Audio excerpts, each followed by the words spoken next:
బోనమిత్ర భాగ్యనగరం హైదరాబాద్లో వైభవంగా బోనాల వేడుక. అమ్మవారికి పట్టు వస్త్రాలు సమర్పించిన మంత్రులు. 2783 ఆలయాల్లో బోనాలు 20 కోట్లు. అయితే 2783 ఆలయాల్లో బోనాలకు 20 కోట్లు మేము ప్రభుత్వం ఖర్చు చేసామని చెప్పి బట్టి విక్రమార్క గారు మాట్లాడుతున్నాం. పాత బస్సులో లాల్ దర్వాజా సింహవాగిని అమ్మవారి ఆలయం వద్ద భక్త జనం ఏదైతే ఉందో నిన్నటితో బోనాలు ముగింపు దశకు వచ్చినాయి కాబట్టి పూర్తిగా ఆశ్రమం కూడా అయిపోయింది కదా.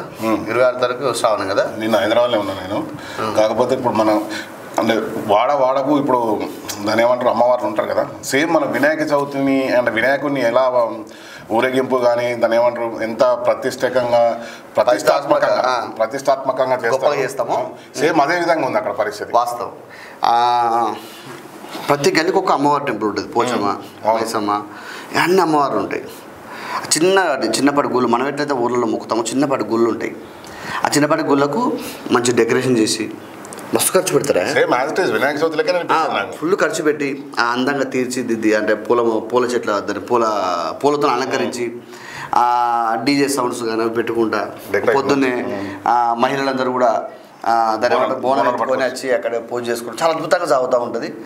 మేము అందుకే పోయి చూడండి, చాలామంది కూడా హైదరాబాద్కు రండి అని చెప్పేది అందుకే. ఎందుకంటే చాలా అద్భుతంగా సాగుతుంటుంది. తెలంగాణలో ప్రత్యేకించి బోనాలకు ఒక ప్రత్యేక స్థానం ఉంది, బతుకమ్మకు కూడా అంతే స్థానం ఉంది.